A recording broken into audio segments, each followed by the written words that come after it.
So, Wimbledon's finished. We haven't really been around because this guy's been working his backside off for once. You've been working hard as well. Well, I wouldn't say hard, but I would say... Different type of work, but still busy. Yeah, babysitting services. We've got a lot to talk about. Djokovic, speed clocks, British tennis. And the fact that Steve hasn't been working for so long that I want to ask him, what's it feel like? First time in 30 years, so yeah, it could be a long one.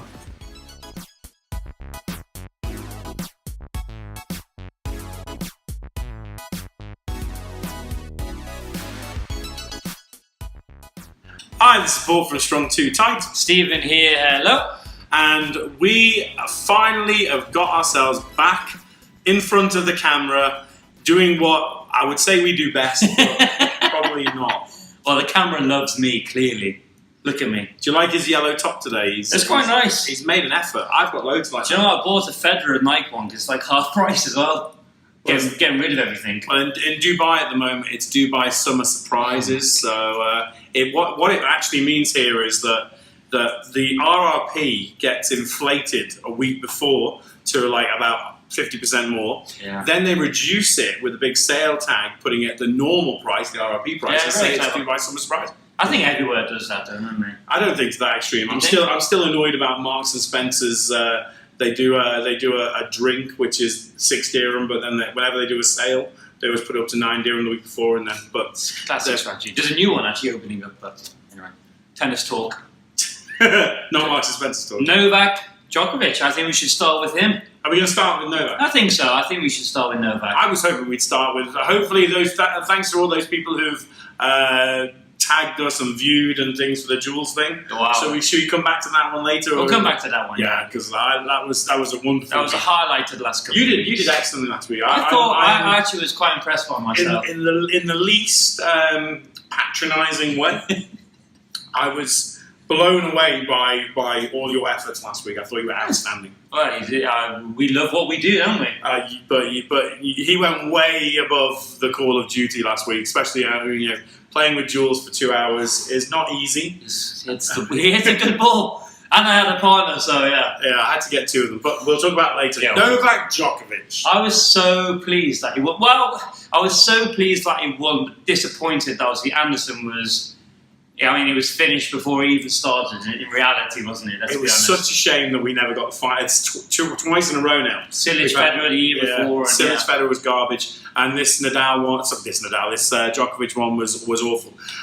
Look, Steve, I think instead of actually talking about that, because I think it's been over talked about, and you and I, we're notorious for being outspoken. So I'll start the ball rolling. I'm so sick and tired of Djokovic, in particular Djokovic, with all these stupid bouncing. Okay. Averaging 17 bounces every single serve. Get a grip. I mean, yeah, one thing we can talk about now, obviously, they're bringing in the shot clock for 25 seconds. So in the semi-finals, so Nadal and Djokovic, so yeah, Djokovic does the 17 ball bounces. Nadal took on average 34.9 seconds per point. I mean, it is cheating. No, you're right. It is cheating. And you know what, Steve, and I say this with the most sincerity, right? You and I think we agree Federer, in our opinion, is the GOAT. Yep. I think we all agree as well that Nadal is second. Not anymore. We can come to that as well. Okay, so Nadal or Djokovic is second. Okay, yeah. Okay, but we basically put Nadal and Djokovic behind Federer. Yeah. Right.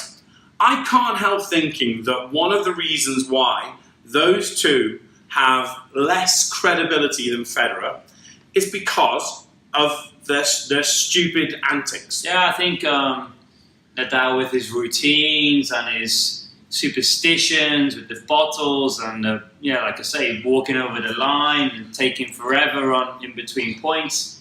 It's boring to watch sometimes. You put it in a nutshell there. Boring.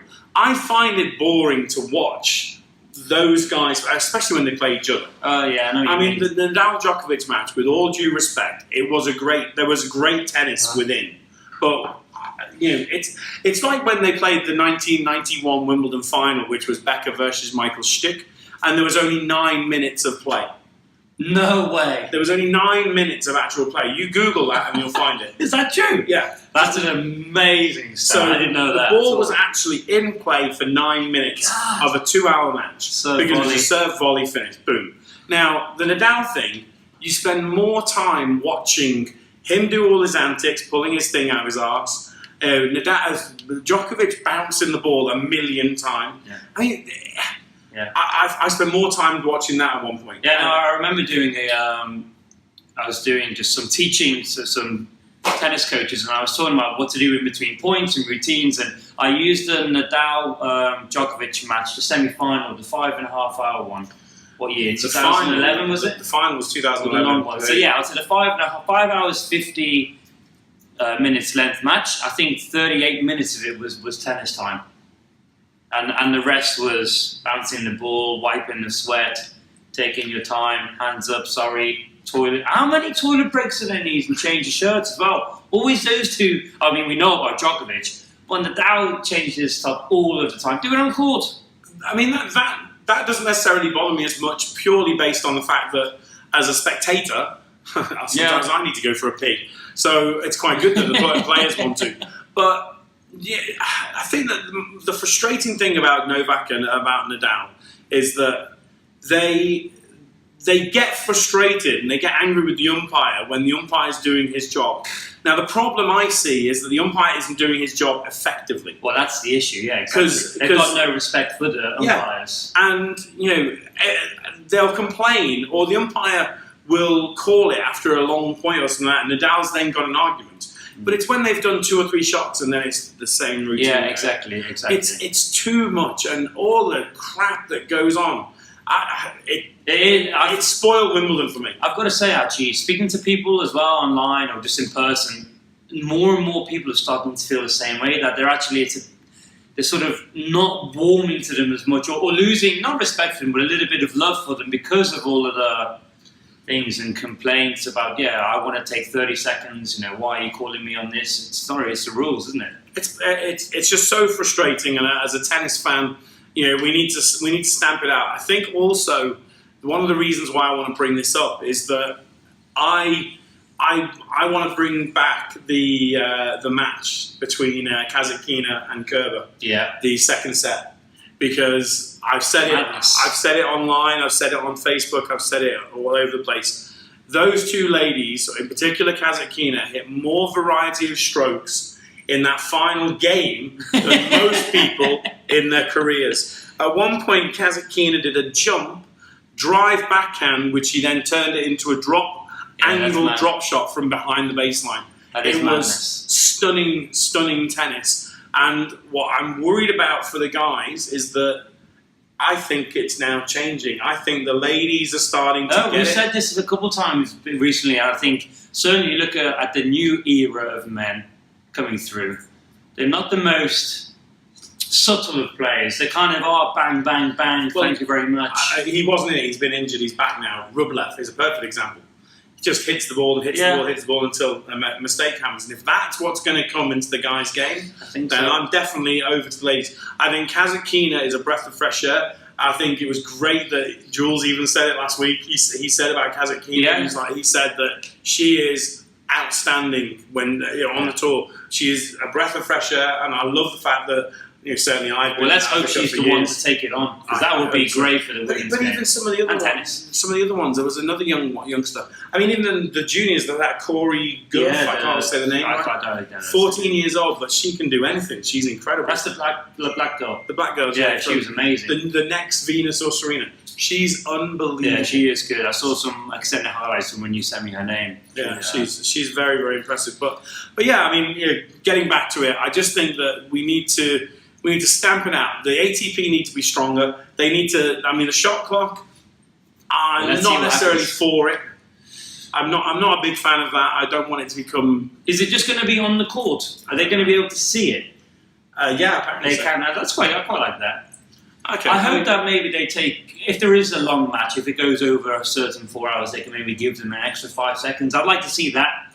I know I'm saying only 25 seconds, but tell me, okay, so the shot clock, what happens? I mean, has it been decided what happens? Is it a warning? Is it a point? I don't know. I think it is a warning. So it's a warning, but then what? Do they call it mid-serve? That's what I want to know. Well, yeah, I mean, that's the thing. Is it going to be, When Djokovic starts bouncing the ball 74 times, does that mean the shot clock starts again? He takes on average, I think it was 9 seconds a serve, as in from the start, bouncing the balls to hitting the ball. It's 9 seconds, so he's got to be ready in theory 16 seconds before he starts to serve. It's never going to happen. I would like to say at this point, I have been a very, very big critic of Djokovic for all this garbage and all that lot. And I believe he used the words in the final to the crowd, shut the... Yeah. So I'm thinking and in the Edmund match, he was pretty... he was very vocal in that. I'm thinking I was right. You needed to stop being such a... Yeah. You can't get it like that. It's not him as well. It's not him. Definitely. I'm actually really pleased for him. I've been a big critic of him sometimes in the past, but he's toughed it out. He's lost to people he shouldn't have. He's kept going. He's kept believing. He's kept working hard. Kind of kept himself to the ground, and yeah, he's got his just rewards. He did mention that all of his stories, all of his issues, he will tell in the future. So I'm looking forward to that one. There's a lot when his career finishes. I can guarantee you that. That's when he'll tell about everything. His family seemed happy though. That's all I'll say.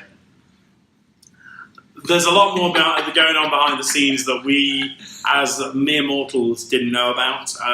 You told me he's allegedly on drugs again. No, I never did. Good use of the word allegedly. And good use of the fact that I never said that. Yeah, of course not. He's such an idiot, isn't he? He has to start. No, I said something. I did say something else though, but yeah, I mean, I think that. I was surprised at how happy I was that he won. I think everyone was kind of happy. Yeah, I mean, I would have preferred Anderson to win. Well, me, I definitely would have preferred Anderson to win. What a top guy! Great speech as well. Kevin Anderson, I have to say, I think you made a huge number of fans after that. After the semi-final, I think both you and Isner, you guys just put everything on the line. It was a great match. It wasn't a great match to watch, but in terms of excitement, and this is a great link. This 5-set thing, isn't it interesting that no one once mentioned about we need to play a 5th set tiebreak when it was Nadal versus Djokovic? Yeah. No one said, yeah. Right? And the reason is because Isner and Anderson have great serves, so they just assume no one's going to break these. And obviously they didn't for ages. Yeah. But there's still a skill, and I think that it is a war of attrition, and I like the fact they did it. If you'd have finished the Anderson match against Isner in the tiebreak, then I believe that the wrong winner might have gone through. No. Anderson proved that he had what it takes to go through. Yeah. Simple as that. Because it should be a war of attrition. If you get to the 5th set, it should be a war of attrition. I agree with you to an extent, but not in the semi-final. I disagree. I think they should put the tiebreak in there. Because it ruined the final. I think in the final they should have a long 5th set if it gets there. I have no argument with you on that one. Purely based on the fact that even when they did the 70-68, Isner got killed the next time he had to play as well. Lift his arm. Yeah. But then again, I love, so you go through history, was it Elanawi, Roddick had the 21-19. They're the matches, Isner, Mahmoud, they're the matches you talk about and remember. Anderson, Isner. So they do create moments in history in tennis. But maybe now as we move on, possibly.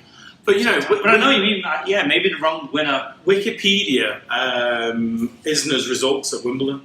Because when he goes out in the 26 in the 5th set. Yeah, he goes always. But getting back to my point on that, which is Kevin Anderson. I've had the pleasure of interviewing him twice now in Mubadala, and he was nothing but charming down in Abu Dhabi. He's been here, he won it last year, and he's been absolutely charming. I wanted Isner to win in the semis. I really wanted Isner to win. I wanted 2 good guys. I wanted Federer to win when he was playing against Federer in the quarters. But I have to say, I couldn't have wanted you to win that final more. And I just think that you gained myself, my wife, my mum back home. you gained some fans there just by how how classy he was. Yeah, I think it was a bit, I know you'll probably agree with me here, when he mentioned about, you never know, maybe in 20 years it might inspire the next generation. I think you put something out on Facebook where you were saying, and you summed it up perfectly, like, he knew his role in the context of tennis and South African tennis and where he stands, that, you know, he's almost for the greater good, even though he might not have won that day. His country, in 20 years' time, if they have a Grand Slam champion, he will feel like that is part of him, which is true. So I think it's nice to see that it wasn't just, it's like, you know what, he did something bigger than his own achievement almost. And South Africa over the years have actually had good players, but have been in a rut since Wayne Ferreira. Wayne Ferreira was and, so for a long time, Karabakh Zimbabwe. Same thing. But, you know, so they had Wayne Ferreira, and then they've had this gulf, really, where, you know, obviously the breakdown of apartheid and things like that. They've had a few issues. So they've had some major issues, and they've become very strong on a global scale of rugby again, etc., etc. But, you know, they've had Amanda Kutzer in the women. You know, but like you say, when he said that, and you know me very well, I always think about the kids and whatnot. To acknowledge that at that point when you probably just want to step off court and kill yourself because, you know, you were there and you was that close. I mean, it's that close. It's, you know, it's the Croatia thing. There's nothing worse than being runner-up. You can say losing semi-finalists, but I'm sorry, but you don't want to finish runner-up. No, I agree. Especially in Wimbledon. So to do that, second final he's lost in four, because he lost in the US Open. He lost in 3 sets this one, didn't he? Yeah. No, what I meant. Four slams. But, you know, hats off. I think he'll get a slam. I think he's got everything. He's very solid, big serve. He's got a lot going for him. I always fear that maybe somebody on their day might beat him. He's always one of those, like, I think I've said it previously on different podcasts. He's always a 7 or 8 out of 10. He might never reach a 10, but he will never drop below a 7. So if somebody could, like a Kyrgios could just have his day. A Shapovalov could have his moment. You know, team's there, but he's the most consistent. Arguably, he's up there with the most consistent players on tour. But coming back to something that we have discussed at length on many podcasts, youngsters, where are you? It's Djokovic now. So now Federer, Australia, France, Nadal, Djokovic, Wimbledon. I'd say Murray's getting fitter and fitter by the second as well. It's going to be at the end of the year. It'll be top 4 with Del Potro. Del Potro is a slightly older generation as well. I think anybody under the age of 30 should hang their head in shame. if one of those does not finish top 5, if one of the big 5, excuse me, using Wawrinka as well.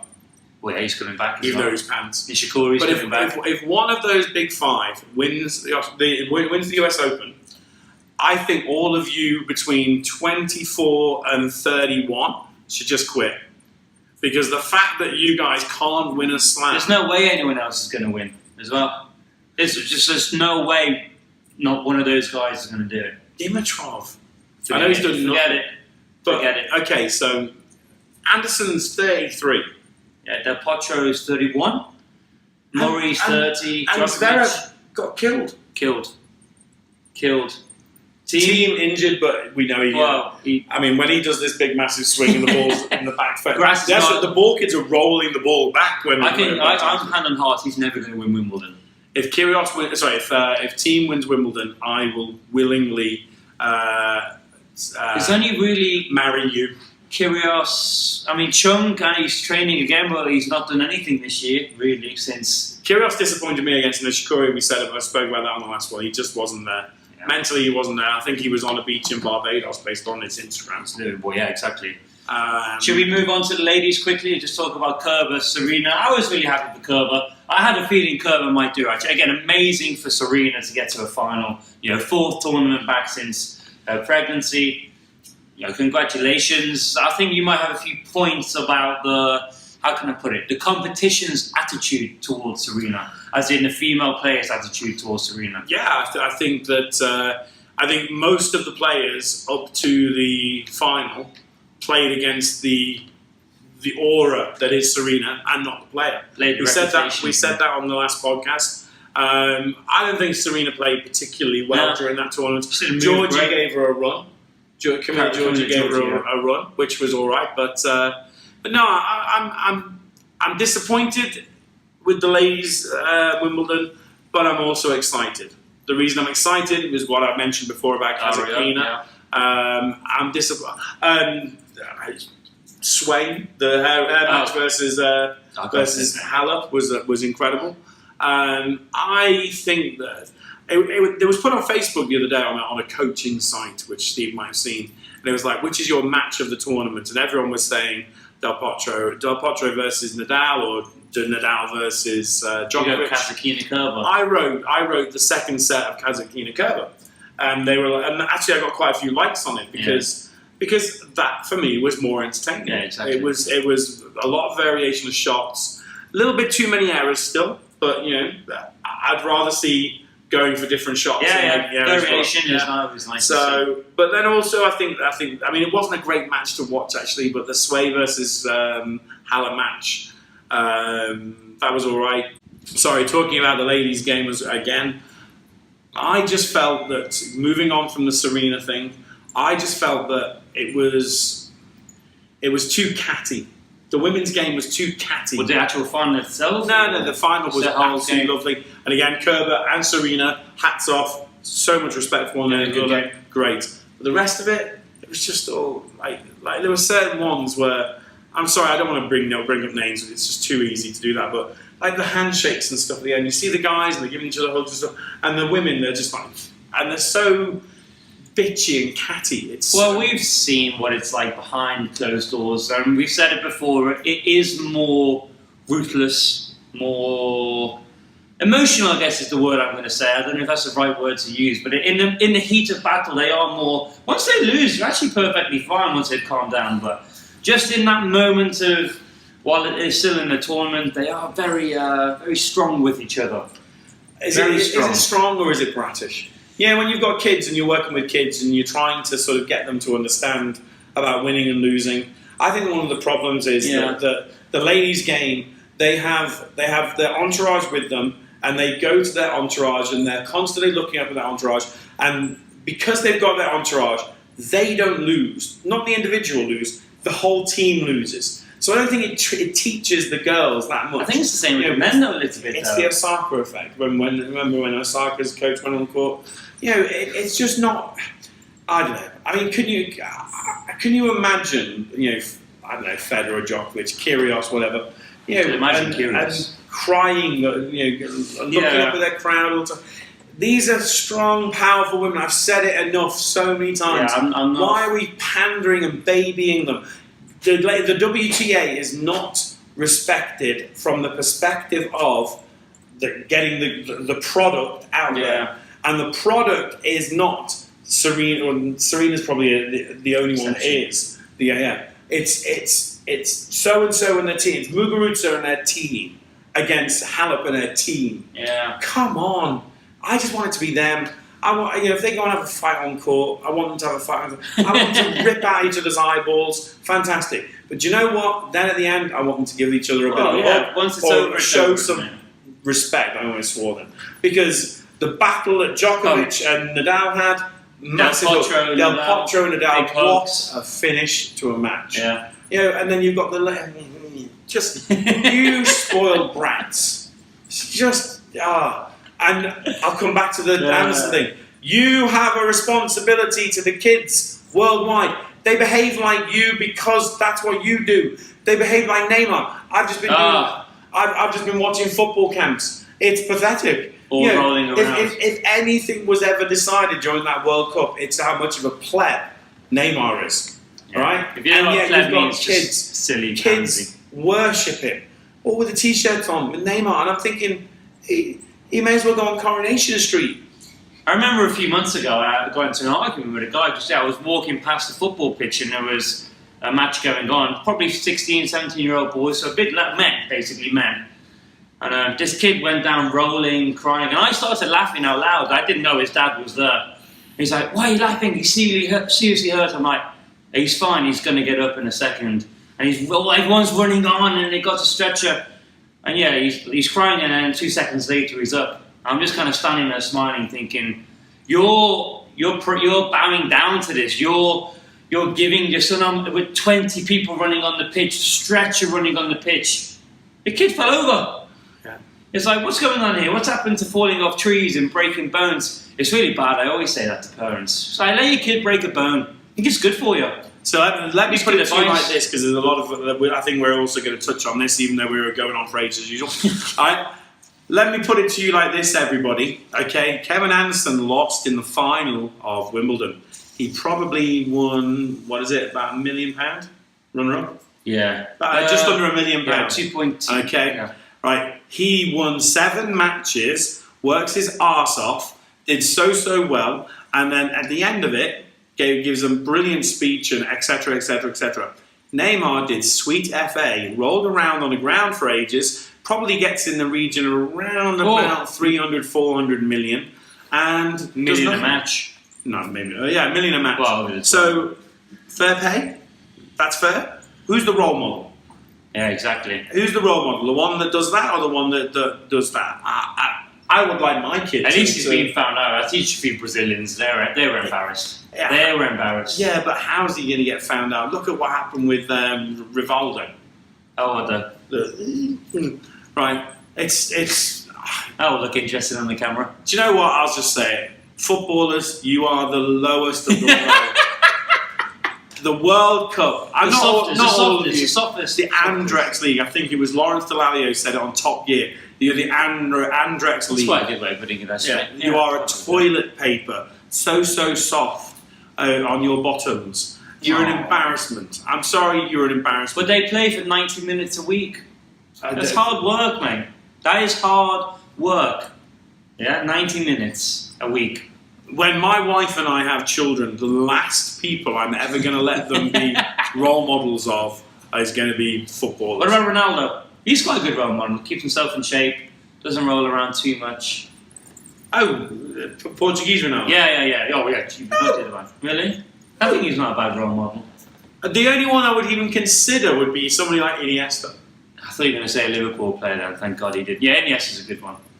No. Anyway. They speak to the officials like dirt, so that's one reason I wouldn't do it. Do you know what I hate? Sorry, mate. They spit all the time. That annoys me about football more than anything. Why do they need to gauze every time? I would not play football just for the pitch. Must be like a lake on there. Always spitting every 10 seconds. What is that? Where does that come from? Why is that? My mummy, who got a lot of things wrong, I'll tell you that. Yeah, I know. I'm sat next to one. Exactly. But my mummy, I remember once watched me spit on a football pitch in a school match. Wacky. I got leathered. Yeah, good. You should have done. You're coming as dead. Yeah, I don't understand where it's. I don't understand where it's come from. And even when you get the bit of, you don't want to get rid of it. Like, I wasn't allowed to do that. It was had to be sort of go and hide or do it somewhere. Yeah, disgusting. Yeah. So that would be a question. If anyone would like to argue with me on that, that'd be great. Would you rather your kids were looking up to the likes of Federer and Djokovic and Nadal and Anderson? You know, Mr. Anderson there, little 6 million South African dude. You know, or would you like them to look at Neymar or Suarez? Or Suarez. Yeah, he's a hungry boy. Hang on, Steve. Are you having a bit of a dig about South African players here? South American players. My wife's in the room. Okay. Mind you, saying that, Colombia tried to cheat England out of everything. Jeez, they were playing for just a foul. There we go. Anyway, moving on. Something I would like to touch upon. Try not to keep you too long. Something I'm always disappointed about in British tennis happens every year. So see, a lot of British players get their wildcards into the qualifying, wildcards into the main draw of Wimbledon. Obviously, if you lose in the first round, by the way, of the main draw, you get £40,000. It's 39, but £40,000. Even in the qualifying, you can get up to £15,000. So you can get to the quarterfinals of the mixed and get about £10,000. Yeah, which is crazy. That is another situ. But always seems to happen after Wimbledon. A lot of players have got the free money, I'm going to call it, because that's what it is. You don't see them for 3 weeks. Where are they? I looked at last week's tournaments and this week's tournaments where there's loads. Not one singles player. Not one British singles player. And there's about 20 tournaments. There's a few doubles players playing, so credit to them. Obviously, they need the money. But Where are the singles players? Well, I don't want to be argumentative. Oh no, who is playing? Well, because I looked on the Challenger circuit myself, and I thought I saw Binghamton, so I assumed that would be in the States somewhere. And so I looked on the draws there, and I'll give this guy credit. So you see, Jay Clark. You've also got James Wardy. Why didn't you tell me this before? Well, because I wanted you to mess up. Look, Alexandra and Dan Evans. Good boy, Dan Evans is playing. So I just wanted him to screw it up. Okay, so they've had. Okay, so there's 4 or 5 people. Okay, I'll let those guys off. Well done. But it's the same thing. Even in the National Tennis Centre, it's empty. No one's practicing. Jamie Murray puts a picture up. I think it's last year actually. But Jamie Murray puts a picture up. He's the day after Wimbledon. No one knows. Well, hang on. How come you didn't pick up on this one? Andy Murray was playing with Svitolina. Well, yeah. Well, that's in the National Tennis Centre. But she trained. That's where she's based now. Yeah, but why is he with Svitolina? Where is it? Loads of British players that should be coming up. I mean, this follows on from a massive cultural problem that we have in the UK, which is that tennis lasts for 2 weeks. Wimbledon, go to parks, all the park courts, and Wimbledon, it's just you can't get a court. Unfortunately, the big tennis clubs, they make a fortune off Wimbledon. They make quite a substantial amount of money, and they coast for the rest of the year. Once they lose a cut, I can't wait for them. One day it will happen. I hope to God it happens. Once they lose a cut of the Wimbledon money, they're done for. They are done for. And this might get me into a bit of trouble, actually. And I think I've spoken about it. Well, yeah, but I think I've spoken about this before. I went back to the UK, as you know, last year, and I went to a certain tennis club last year. You could say it was 11 o'clock in the morning, and I went with my brother. Okay, so we know that it's in North Wales, and we know it's considered as a performance centre. There's only one. He and I were the only people there the middle Sunday of Wimbledon.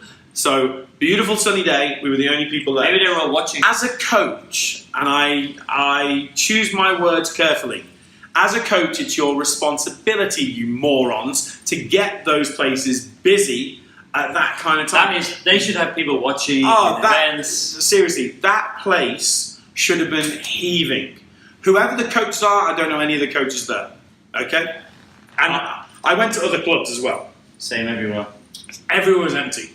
As coaches, you should hang your heads in shame that you can go to a club during Wimbledon and see empty courts at any point of the day. There's no one there. Even if they were watching tennis, at least there's somebody you're doing something together. I mean, middle Sunday, it was around about 30 degrees. It was gorgeous. That's absolutely gorgeous. Well. Yeah. There's nothing on. Well, there's no tennis on at Wimbledon, so you should be having events, you should be having social events, you should be having doubles tournaments, singles tournaments, you should have open days. My God, it's your responsibility. No wonder there's a bit of a problem in British tennis at the moment, because people like me and Steve are over here. A little bit of a problem. Huge problem. Seriously, I'm this close to thinking, do you know what, my beautiful wife, I think we should reconsider it, and in a couple of years go back to it. It'd make a difference. Do you know? But I'm sick and it upsets me. But the reason I left, that was the reason I left. And it's not changed in how long? Well, no, it's getting worse. Well, okay, there we go. It's getting worse. And you've got all these people coming online and saying, I've got this and I've got this. I've got nothing. Unfortunately, the dinosaurs are still in charge because they've known the people for the longest, so they get given the roles, but they're not the best people, unfortunately. Get some young blood into change things up. I'm not even young, and Steve's not really young either, so we only say young, right? But I'll tell you this, the best thing that I ever did was leave and understand that there is a commercial value to sport, okay? I'm not necessarily saying that it's right or anything like that, but coaches in the UK generally, not all of them, generally have the easiest ride possible. They get given courts, they get given clubs, and they get told to earn money. They work whenever they choose, and they just basically take private lessons left, right, and centre. They don't do anything outside. They don't do any outreach programs. They don't get kids playing. They don't do voluntary events, and they don't have any sort of any reference to tournament players or anything like that. Well, he's right, because that was me before I came to Dubai. I will put myself in that category, unfortunately. I thought I was doing quite well, but actually, once you come here and working with yourself and seeing what it's like, there's just so much that you can do to make yourself more successful as well. Obviously, not but just so much more that we can do. Absolutely. And my former boss, well, he was the county development manager, Dave. Will you stop doing Sorry, that?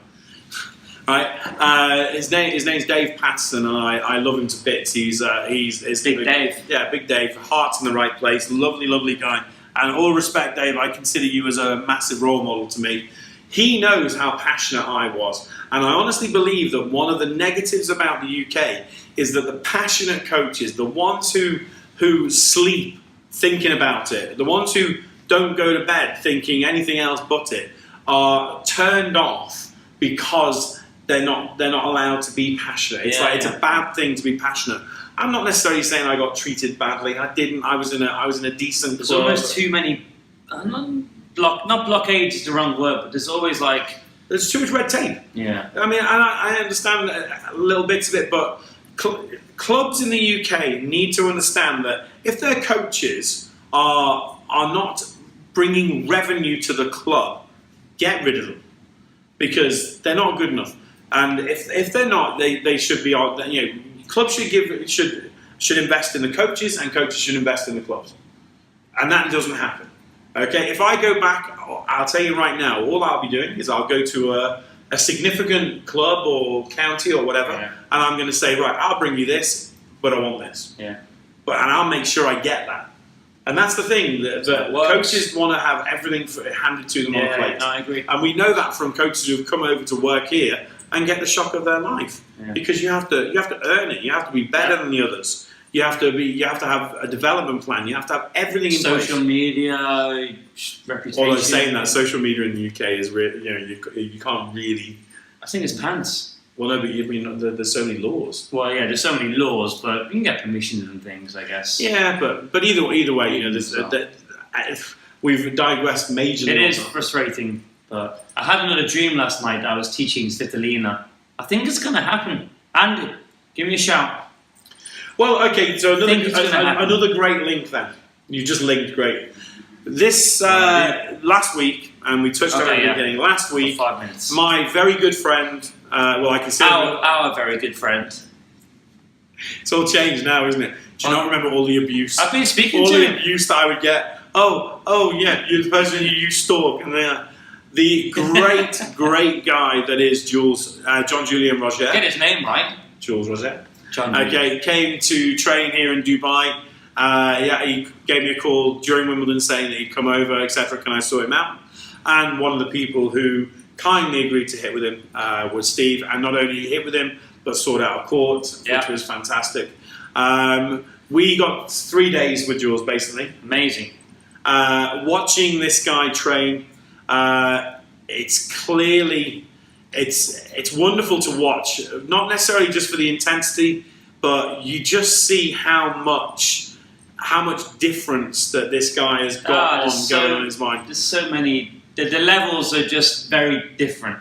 Yeah. I found it more interesting talking to him than playing against him. Just he's obsessive. He's I don't even use the word motivation. He's driven. For me, motivation and drive is different. He's just driven to. He wants to do more. What can I do more? When can I get extra in? Can I practice? Like I say, I don't know if you were there, Sergio, another chap, thank you Sergio, who also played with us, amazing player, one of the best players here in the UAE for sure, and a great coach, said, you're not taking some time off over Wimbledon, that's what everyone does. It's like, I can't take time off, I have to be busy, like, he does not take a day off. And the crazy thing was about it as well, was that he actually left Dubai on the Thursday because he was going to a wedding. Yeah, Danny Valverde's wedding in Gstaad. Congratulations, Danny. Another great guy, by the way.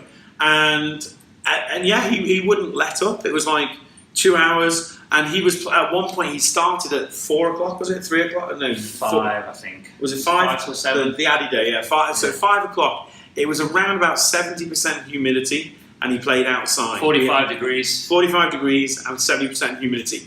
And this is the reason I touch on that is because I'd organised for our little Addy, who Steve's working in a camp with him, and I've been working with Addy for over a year now, and he's a great kid. Really is a very, very unique, special kid, lovely. And I thought, right, with Jules being here and knowing that Jules is great with kids and he loves helping out with that kind of thing, I'd get him over.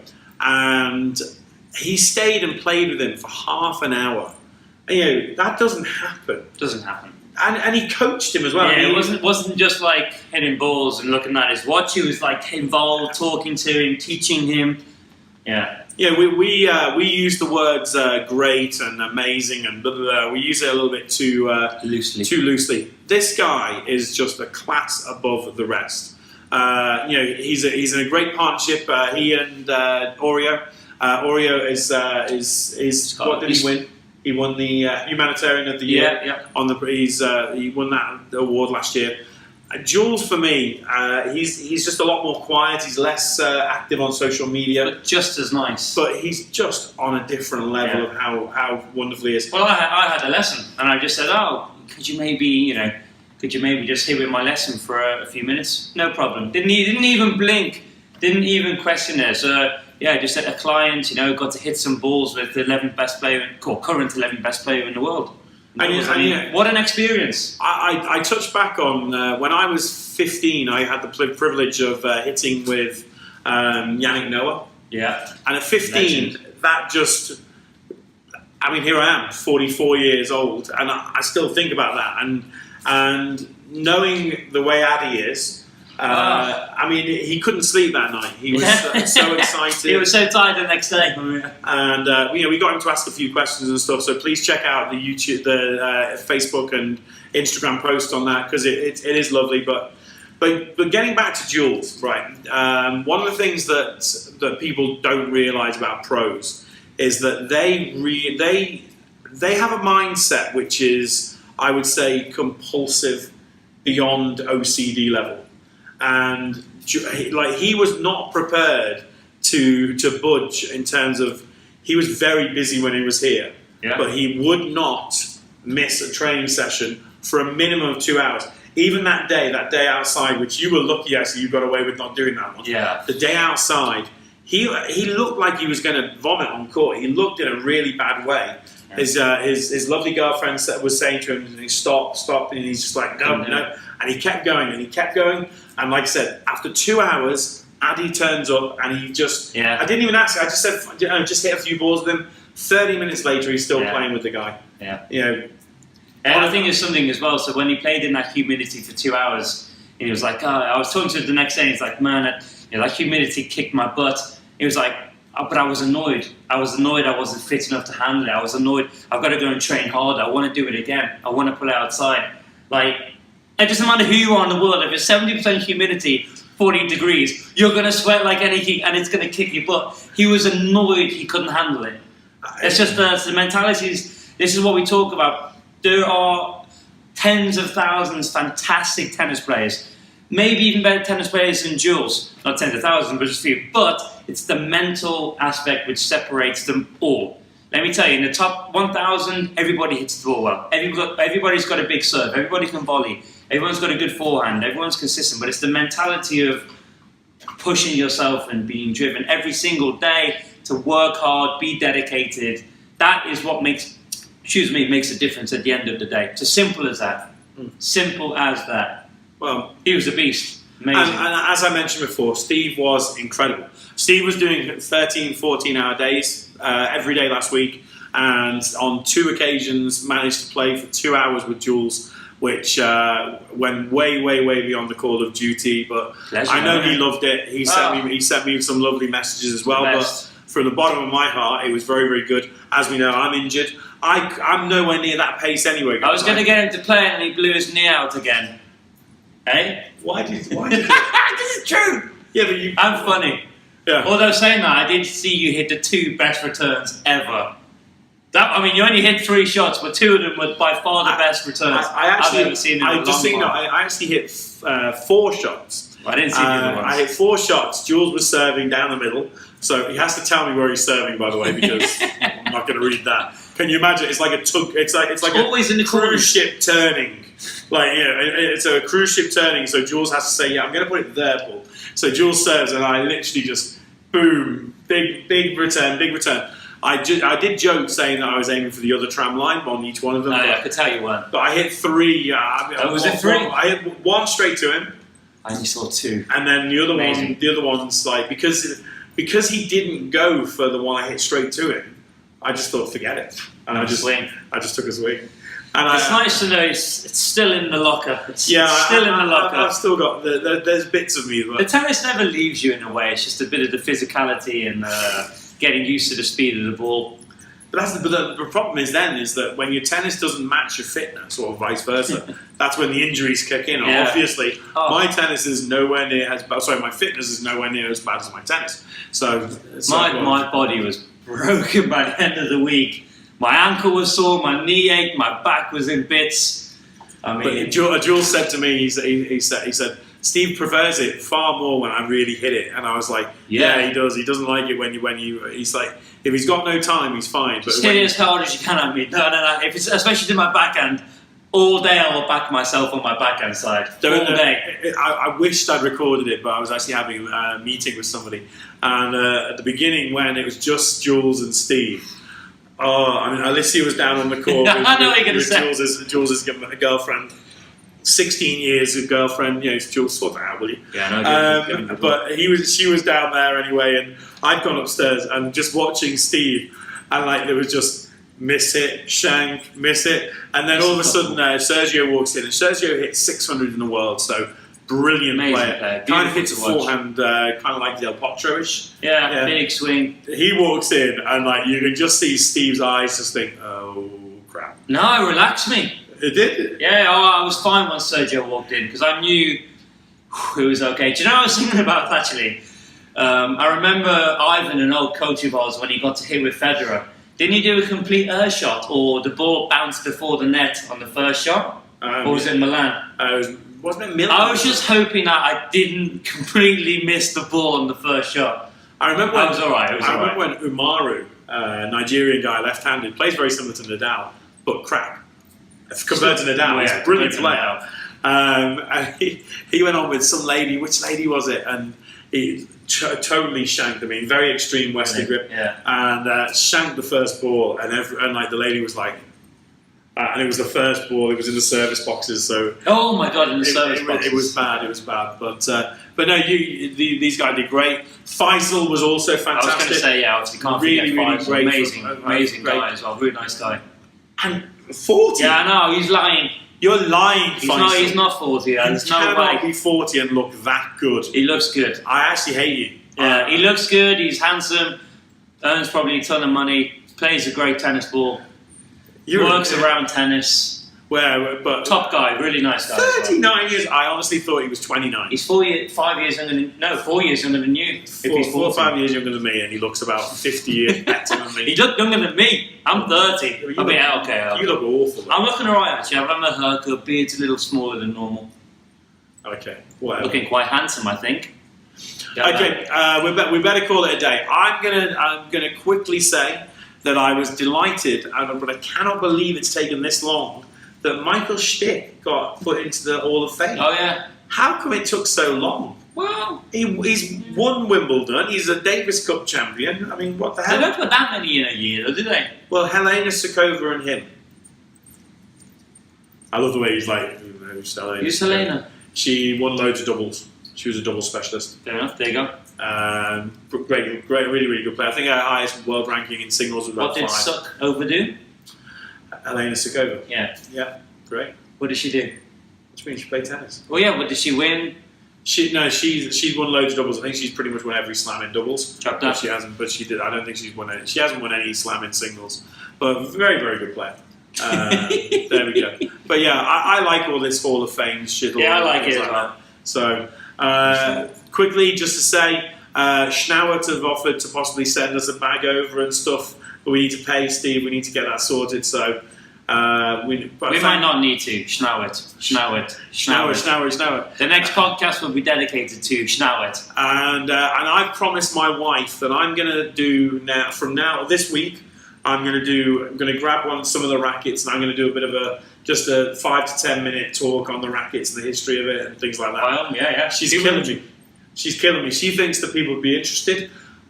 I think they will be as well. Idiots like me would be interested. No, honestly, I get more questions talking about rackets and strings than anything. Seriously. Okay. Well, I'll watch it, so it doesn't matter about anyone else. That's useless, you watching it. We're going to bring Addy in because Addy's going to have a lot to talk about as well. So I think we're going to try and get Addy in. Well, we might try and get him in tomorrow actually and do another podcast with Alicia when she's at work. Or maybe we might go live. Maybe do a live feed with Addy because then it'd be quite fun. Tennis club. Yeah, maybe I could possibly do that because it'd be nice to give some feedback on how a 7-year-old felt. Kids' perspective playing with a legend. Yes, playing with an absolute legend who deserves more big credit. Thanks, John Julie Roger, legend, absolute legend. Guys, thank you so much for watching. I'm sorry if we bored the pants off you. If we have, then nothing different. What's new? Yeah, we do it every time anyway. So why do you keep pressing play? Yeah. But thank you very much. Yes. Any questions? Obviously, again, appreciate all of the likes, comments, shares, follows. Get asking us some questions, will you? We can do a lot for you. We can make your lives. We are arbabs in UAE. Apparently, that's like the highest you can get to be called an arbab. What are we? Big boss. What's that in tennis? Arbab. Arbab. Arbab. I'm an arbab. I am the arbab. It doesn't really mean that. What's it? No, I'm joking. It does. I've just said I'm a big fat whale. I've been using the whale thing for the camps. I've been saying I can't go swimming because if I get in the water, I don't know. I should laugh. That's all over. I laugh. Because you know what people are like. Anyway, thank you very much, guys. Yeah. See you soon. Bye.